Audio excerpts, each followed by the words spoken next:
हरे कृष्णा। तीसरी बकरी किधर गई?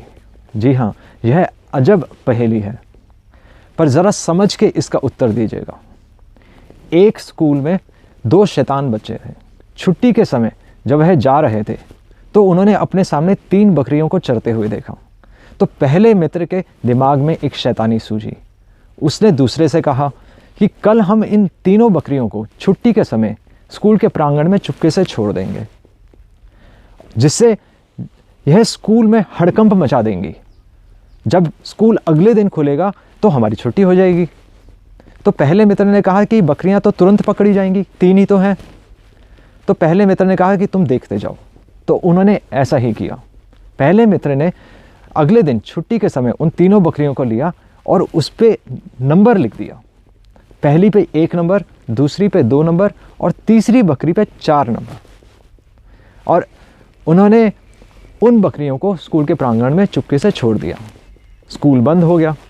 अब अगले दिन जब स्कूल खुला तो सभी अधिकारियों ने देखा कि स्कूल में हड़कंप मचा हुआ है, सारी चीज़ें व्यस्त हैं, अस्त व्यस्त हो रखी हैं।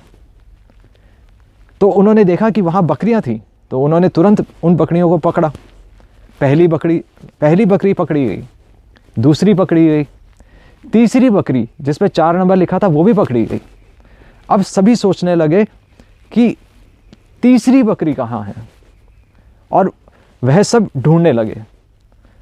और उस तीसरी बकरी को ढूंढने के चक्कर में पूरा दिन निकल गया और उनकी छुट्टी हो गई।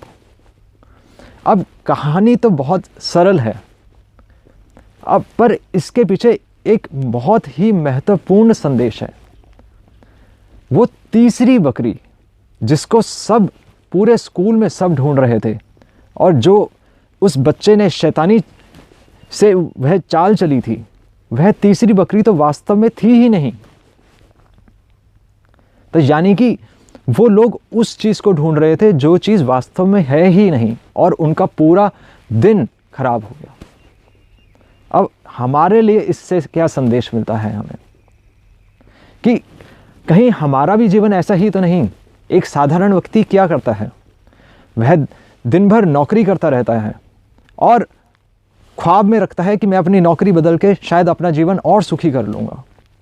एक स्टूडेंट पढ़ता रहता है, डिग्रियों पे डिग्रियां लेता रहता है और सोचता है कि मैं पढ़ लिख के बहुत सुखी बन जाऊँगा। एक गृहिणी अपने घर में वस्तुओं को इकट्ठा करती रहती है और सोचती है कि अब मैं सुखी हो जाऊँगी। एक पॉलिटिकल पर्सन सोचता है कि मैं एक ऊंची पोजीशन पे चला जाऊँगा तो मैं सुखी हो जाऊँगा। पर कहीं वह तीसरी बकरी के पीछे तो नहीं है। शास्त्र इसके बारे में क्या कहते हैं? श्रीमद् भागवतम में प्रथम स्कंद के 5वें अध्याय के 18वें श्लोक में शुकदेव गोस्वामी कह रहे हैं, तस्य एव हेतु, कि तस्य मतलब केवल उसी वस्तु के लिए, तस्य एव निश्चित रूप से, तस्य एव हेतु केवल उसी वस्तु के लिए प्रेतेत कोविदो, प्रयास करना चाहिए।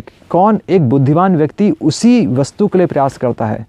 न लभते, जो नहीं मिलती, न लभते यद भ्रमताम ऊपरी अधः, जो वस्तु कहाँ नहीं मिलती, जो वस्तु ढूंढने पर भी कहाँ नहीं मिलेगी, ऊपरी अधः, ब्रह्मलोक से पाताल लोक तक जो ढूंढने से भी वस्तु नहीं मिलेगी, एक बुद्धिमान व्यक्ति उसी वस्तु के लिए प्रयास करता है।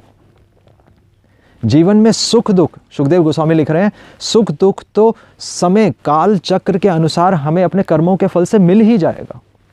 जिस प्रकार बिना चाहते हुए दुख भी अपने आप आता है, सुख भी हमें मिल ही जाएगा। तो फिर आचार्य क्या कह रहे हैं? आचार्य कह रहे हैं कि उसी वस्तु के लिए प्रयास करो। इसलिए आचार्य कह रहे हैं कि अभी हमारे पास जो समय है, हम अपना समय तीसरी बकरी को ढूंढने में ना लगाएं। हमें क्या करना है? आचार्य लिख रहे हैं कि भक्ति, कि भगवान का नाम, भगवान का यशोगुण, यह समय की ज़रूरत है। भक्ति विनोद ठाकुर कह रहे हैं, it is the need of the our.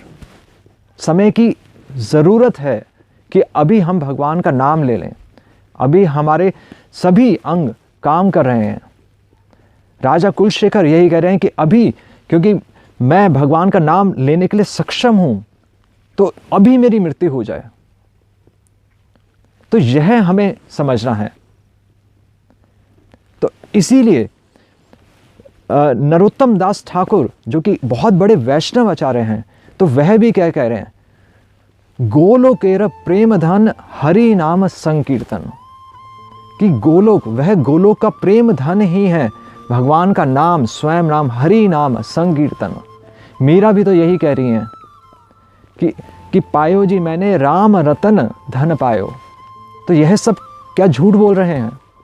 नहीं, यही भारत की देन है पूरे विश्व को, कि भगवान का नाम, भक्ति, भगवान कृष्ण की भक्ति, शुद्ध भक्ति हम अभी कर लें।